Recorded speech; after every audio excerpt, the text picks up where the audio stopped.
Good morning, student. This is me, Virender Singh. You are welcome in online study systems. We are international school. और आज हम कर रहे हैं class 8th agriculture chapter 4 और agriculture के अंदर भी हम कर रहे हैं मेजर क्रॉप्स के बारे में ऑलरेडी कवर्ड आपका rice, wheat, millet and maize, मक्का के बारे में हम ऑलरेडी कवर कर चुके हैं। और today your topic is cotton and coffee. Okay, तो कॉटन के बारे में जान लेते हैं। कॉटन कहाँ पर कॉटन की खेती की जाती है थ्रू आउट द वर्ल्ड और क्या क्या रिक्वायरमेंट है कॉटन के लिए। तो cotton requires high temperature. Cotton की खेती में हमें हाई टेम्परेचर चाहिए, लाइट रेनफॉल, बहुत ज्यादा बारिश की भी जरूरत नहीं है, 210 Frost free days and bright sunshine for its growth. और इसके ग्रोथ के लिए हमें लगभग 210 दिन ऐसे चाहिए जो बिल्कुल उसमें ओस ना गिरे, Frost free and bright sunshine, और सनशाइन हो यानी कि धूप हो, अच्छी चमकीली धूप, इसकी ग्रोथ के लिए रिक्वायरमेंट है, first and foremost requirement. It grows best on the black and alluvial soil, और ये सबसे अच्छे से इसकी खेती की जाती है, चाहे तो ब्लैक सोइल की बात करें या फिर एलुवियल सोइल। ठीक है, China, USA, India, Pakistan, Brazil, Egypt are the leading producer of the cotton. तो चाइना अपने आप में सब कहीं पे लीड करता है, चाहे खेती की बात हो या मिनरल एंड रिसोर्सेज की बात करें या फिर आज इकोनॉमी भी देखें तो चाइना एकदम डेवलप्ड कंट्री तो है ही, साथ में काफी प्रोग्रेस कर रहा है। तो खेती भी वहां पर होती है, मिनरल्स भी काफी। चाइना, यूएसए और इंडिया ये इसके लीडिंग कंट्री है, खेती जहां पर होती है बहुत ज्यादा।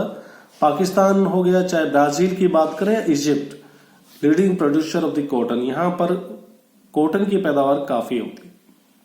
It is the main raw material for the cotton textile industries.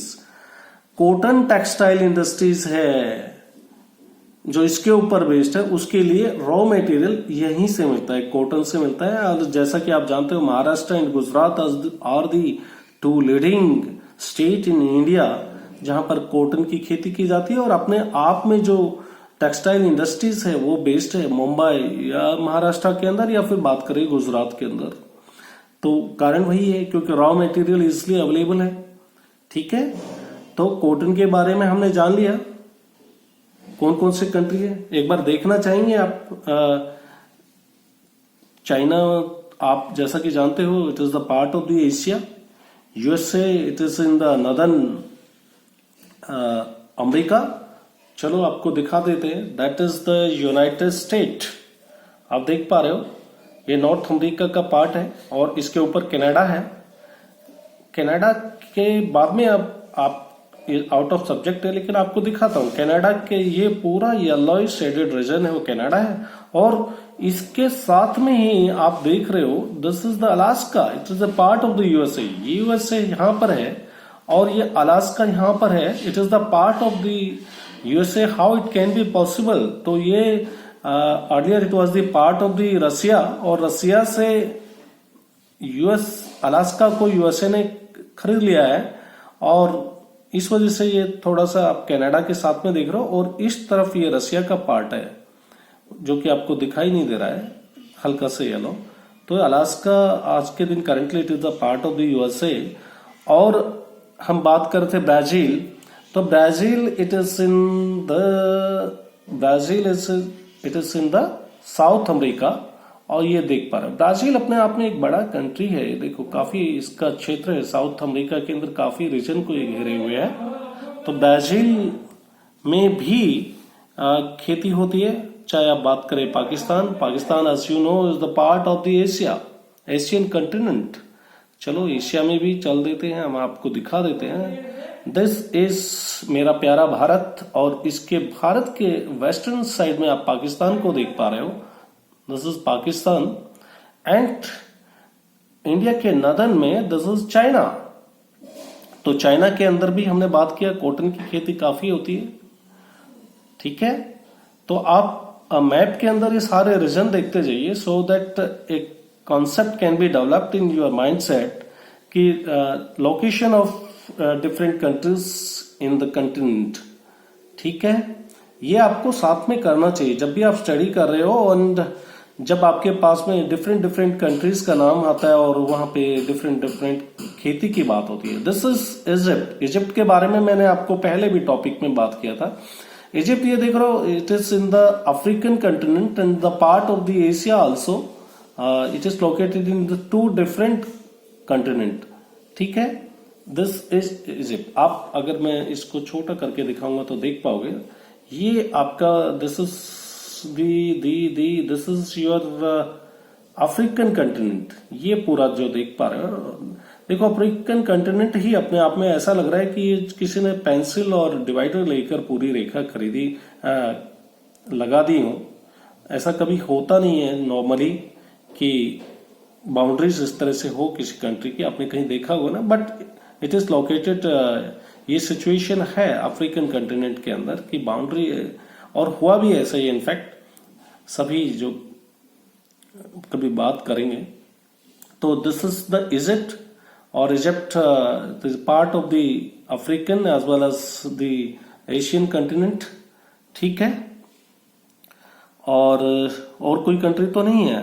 Pakistan के बारे में डिस्कशन हो गया। ब्राजील, आप you have already gone through the Brazil. ये Brazil is in the South America, और तो this are the country leading producer of the cotton. और इसके बारे में हम इसके बाद में बात कर लेते हैं जूट की खेती के बारे में। जूट ये अपने आप में एक नॉन एज गोल्डन फाइबर के नाम से भी इसको जानते हैं। जूट को गोल्डन फाइबर के नाम से भी जानते हैं। रेशे, it grows well on the alluvial soil and require high temperature, heavy rainfall in the humid climate. Jute की खेती के लिए हमें एलुवियल सॉइल की रिक्वायरमेंट है, जो कि अपने पूरे नदन जो उत्तरी भारत के मैदान है वो पूरा एलुवियल सॉइल है, बट पूरे उत्तरी भारत के मैदान में इसकी खेती नहीं की जाती है। Mostly it is done in West Bengal, और वेस्ट बंगाल के साथ में बांग्लादेश, जो भी ब्रह्मपुत्र के आसपास, ब्रह्मपुत्र रिवर के आसपास के जो क्षेत्र है वहां पर जूट की खेती की जाती है। Require high temperature and heavy rainfall in humid climate.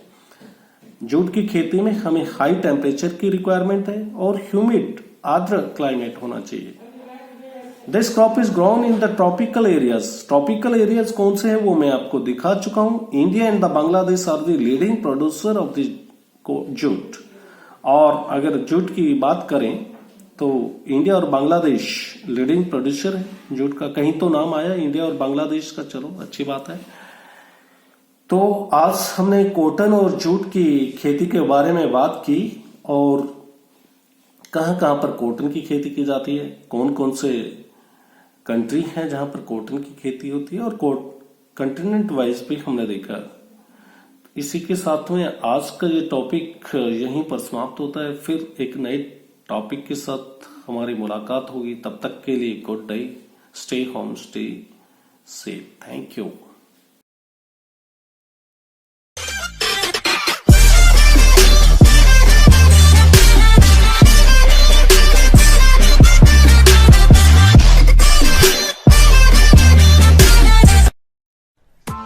Press the bell icon on the YouTube app and never miss another update.